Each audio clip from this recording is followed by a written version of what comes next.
Okay, at ngayon naman, pagkatapos natin magpakain ng mga alaga nating aso, kailangan natin hugasan itong kanilang mga pagkainan.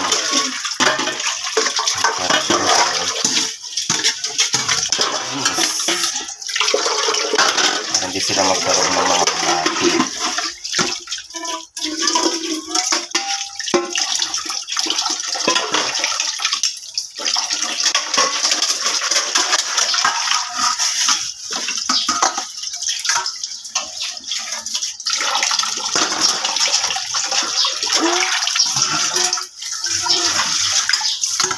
Ganito ang gawa ko every morning. Kasi pinapakain ko lang sila tuwing umaga at saka gabi. Kaya gabi pa lang nakaluto na yung pagkain nila ng pang umaga. Hanggang nilulutuan sila. May sarili silang lutuan ng kanilang pagkain. Ulam nila minsan hasang. Yung mga sabaw ng pinaglagaan ng chicken. Kasi yung manok na pinapakain sa Shih Tzu. Kay pinapakain kay Joy. Ayan. Yan ang inuulam nila. Mga isda. Kaya yung mga pinaglinisan ng pusit. Yan.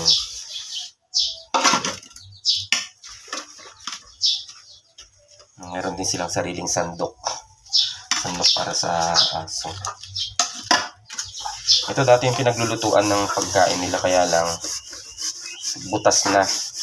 Kaya ginagamit ko na rin yung pagpakainan nila. Hindi na siya pwedeng parlang sa silin. Butas na, tumutulo. Kaya panibago silang pinaglulutuan. Ang bagong pinaglulutuan ng pagkain nila, ito, galing din sa nasira naming rice cooker. Yan. Mamayang gabi, kakain na naman sila. Luto na naman ng bagong pagkain. Kaya malakas din sa malakas sa bigas. May mga alaga. 10 na lahat ng mga alaga kong aso. Ito yung aking aspin. 4 yung adult, tapos 3 yung mga tuta. So 7 yun. Tapos yung aming may breed na Shih Tzu, isa Shih Tzu mixed with Japanese Spitz. Tapos 2 bagong husky na naman. At yung isa nga si Luffy nag-seizure. Nabahan pa kami. Ayun, inanuhan ng malamig na tubig. Kasi napanood namin kailangan daw maanuhan sila. Malamigan. Isang towel. Kaya sa electric fan. Kaya yan, hanggang ngayon nakaano sa electric fan yun doon. Nababad sila sa electric fan. Magastos mag-alaga ng mga asong may breed. Kung ako lang, gusto ko kahit askin na lang. Wala akong problema sa mga askin ko. Dito lang sila sa labas. Yung mga may breed doon sila sa loob. Tapos yung umaga maglilinis ka ng mga dumi, ihi. Ay nako, din, nakaka-stress. Ayan, ganyan lang ang buhay.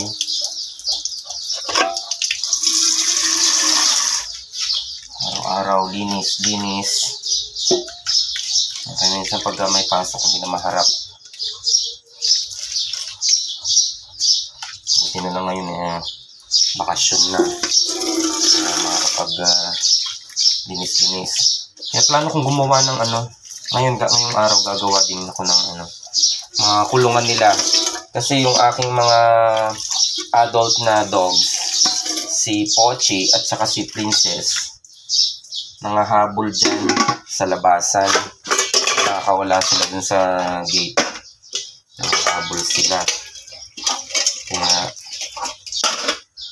kailangan nila ng kulungan. Si Princess okay lang na itatali yun, pero si Pochi hindi na itatali, ayaw niya. Nabibigti, nagwawala. Kaya subukan kong gumawa ng kulungan para tuwing araw makakulong sila, tapos gabi na lang sila pakakawalan. Update ko kayo mamaya pag kami ay magsisimula ng gumawa ng kulungan.